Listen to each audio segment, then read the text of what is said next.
Right. Well, thank you so much, Ashley. My name is Amr Farghali, and I'm a pharmacist by training, but I'm a PhD student in health information science. So at the University of Victoria, where I got my master's last year in the same field, which got me interested in this particular topic because I always had a passion for information technology and computers in general when I was younger. So this field kind of created that link between my practice and my clinical background to my passion for technology and information science. So I'm gonna try to just share with you what I've done for my research. So just gonna try to go over the concept of electronic prescribing, what it is, and the different challenges that exist in real life scenarios when it comes to community pharmacies and the what we face in real life scenarios and the different models for electronic prescribing that exist out there and how we're doing in Canada compared to others. So again, the main reason, as I mentioned, that I just wanted to come up with like an innovative solution to cut back on medication errors. Again, from what I've seen from my own practice, that it's very common, unfortunately, that we get lots of prescriptions that look exactly like this. And the answer is that we, as pharmacists, we don't really get any training for reading illegible handwriting. And unfortunately, this can lead to lots of unfortunate outcomes that include death. And this first prescription here that actually was linked to a patient who died getting the wrong medication at the wrong frequency because of that illegible handwriting.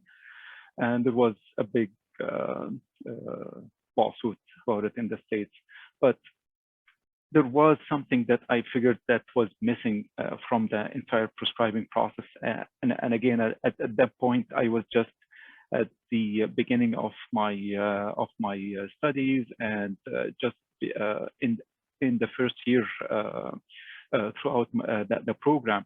But I felt that there is something missing because at the pharmacy level, we used to get all these prescriptions that we have to manually input into our pharmacy management system.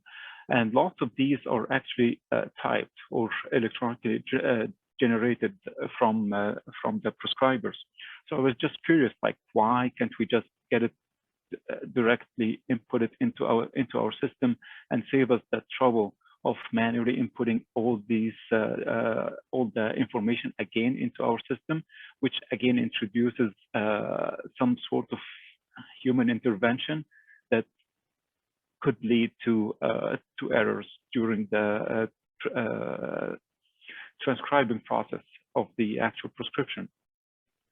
So I don't know if any of you guys have heard of that project Ocean, but there was an initiative that was done by that started back in the 2004, I think, by Google, where they wanted to create a huge digital library where they attempted to scan all the textbooks and magazines and articles that exist in the literature using the OCR technology or the optical character recognition. So all these books and texts would be translated digitally and get stored in an electronic library.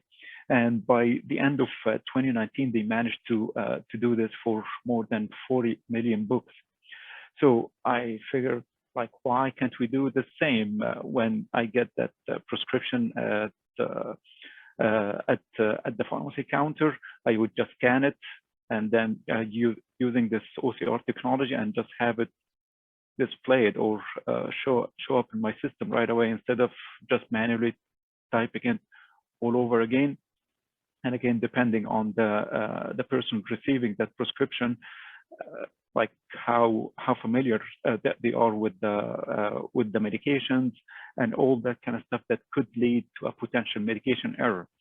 And that's where I came across that concept or the notion of electronic prescribing, and just that light bulb came into my brain, because that should be it. Like, why don't we have that type of solution?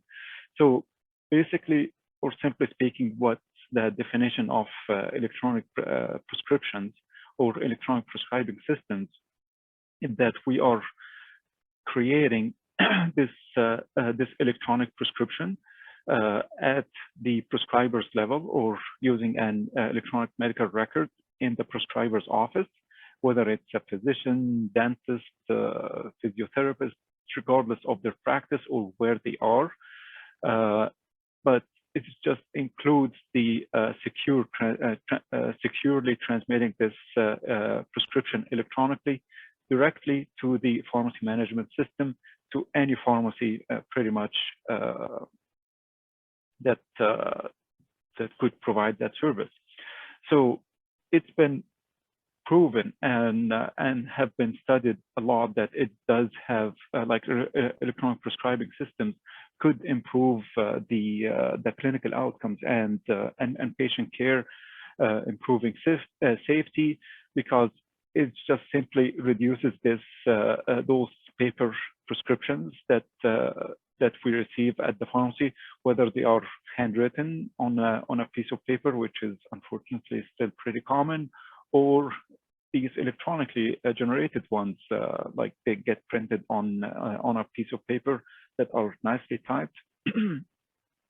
But electronic prescriptions have been related also to increased medication adherence, which is something that's been proven to have a positive clinical outcomes, especially in the elderly, and have been also related to increased patient satisfaction with the healthcare system in general, because it does reduce the wait times. They go to the pharmacy, they get their prescriptions right away. They don't really have to wait as long for the prescriptions or to hand in the prescriptions and so on.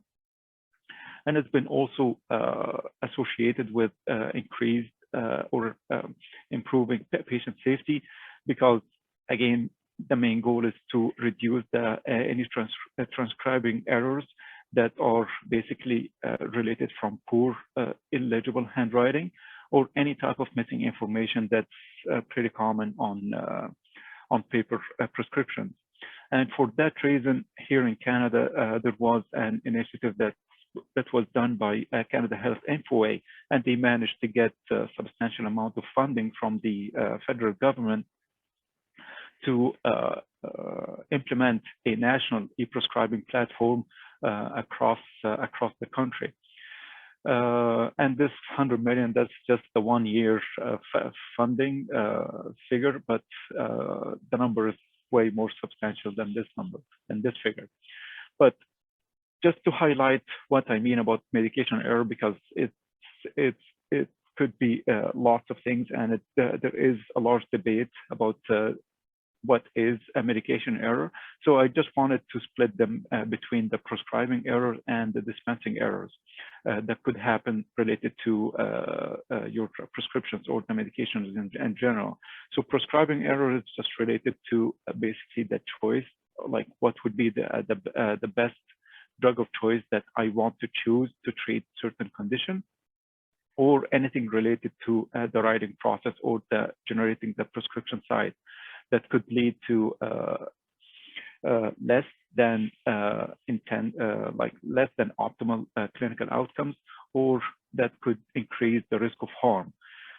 When it comes to the pharmacy practice or the dispensing errors, that means that there is a prescription or a medication that got released or delivered to the patient that does not match the intended prescribed medication from the original prescription. So again, it's just to highlight what we mean about a prescription, because again, the definition changes or differs from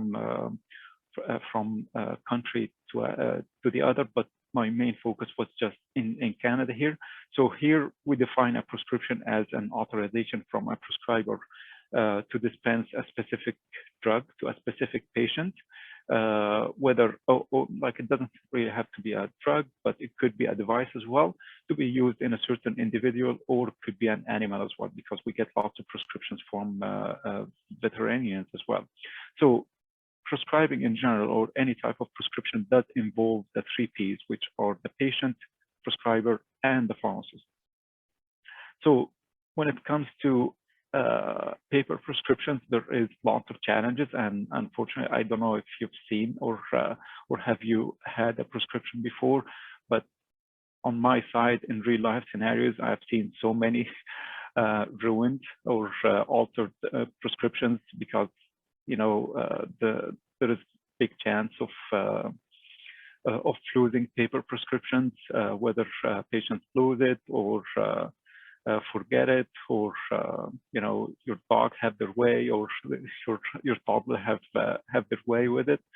So, and again, so many times that we get lots of prescriptions that I cannot really know like what they mean, which again does have a greater impact on patient safety.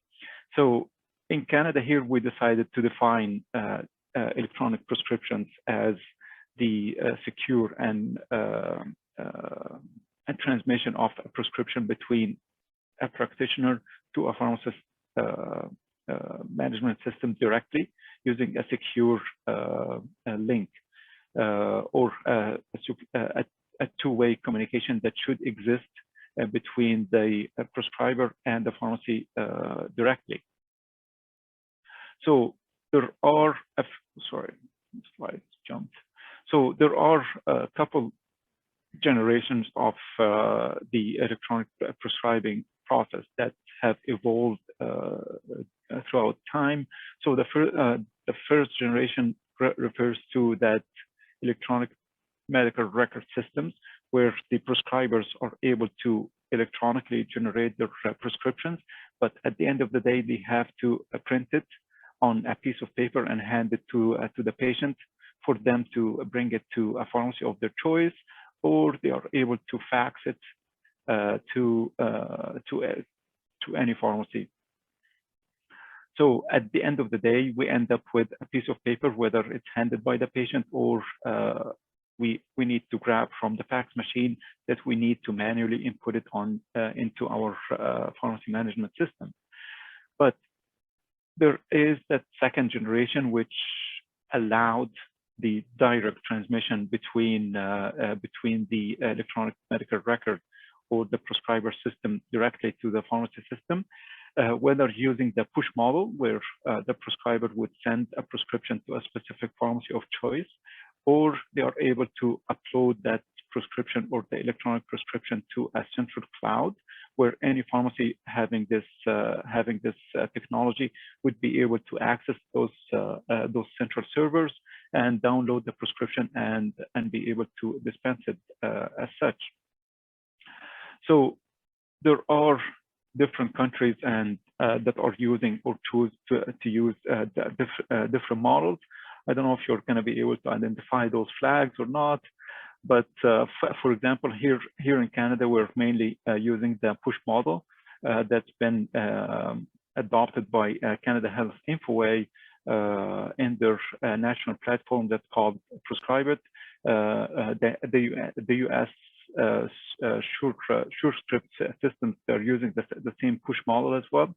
In Quebec, Finland, Denmark, Sweden, for example, they do have that pull model where they are relying mainly on that central server. But recently, there is a hybrid model that allows the prescriber to either use the push model or the pull, depending on the patient's choice. So internationally speaking, these systems unfortunately are way old, and Sweden have been proven to be a pioneer country that started this process back in 1984, where the first electronic prescription have been documented to be transferred successfully back in 1984, as I mentioned.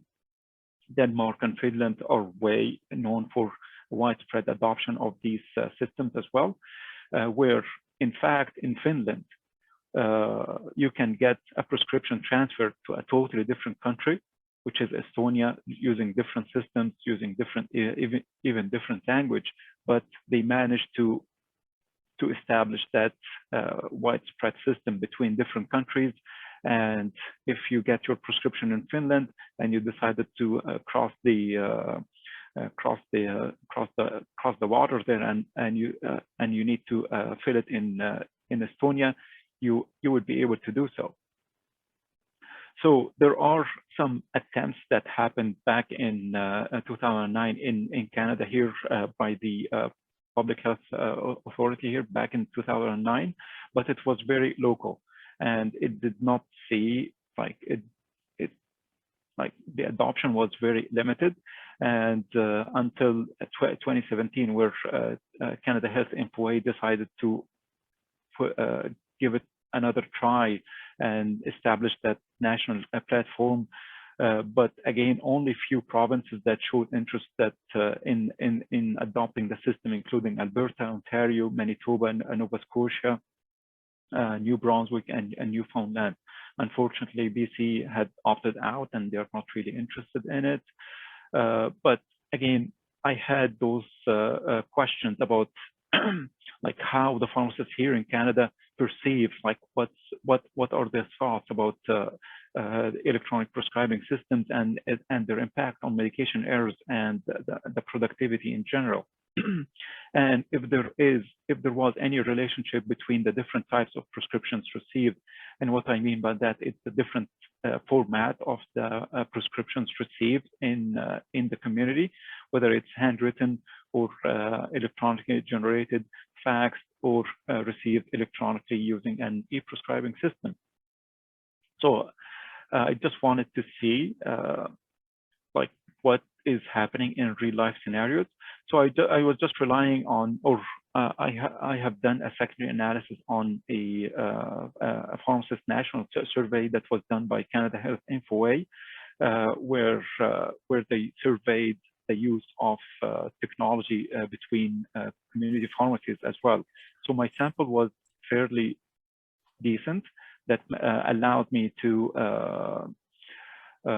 provide or do some statistical analysis, where I found that that lots of pharmacists actually do think that e-prescribing system would decrease medication errors and improve the productivity in their pharmacies. And on average, Monsieur Amr, I'm sorry, but you have 2 minutes left. Okay, thank you. All right, yeah, I'm just gonna run quickly, maybe. Yeah, so I was just gonna say that from the results of that research, we have seen that lots of pharmacies do advocate for those e-prescribing systems and are advocating for their use to support their practice. But unfortunately, that's the point I just wanted to highlight here, that handwritten prescriptions is the most commonly used form of prescriptions. Like here, if you see in Quebec, 66% of the prescriptions that are received in community pharmacies are in fact handwritten still. In Ontario, we're looking at 40%.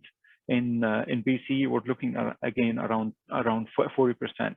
So this just goes to show that there is still low adoption rates for e-prescribing systems, but there is lots of potential out there, because there is a big proportion of prescriptions that are being generated electronically using EMR systems.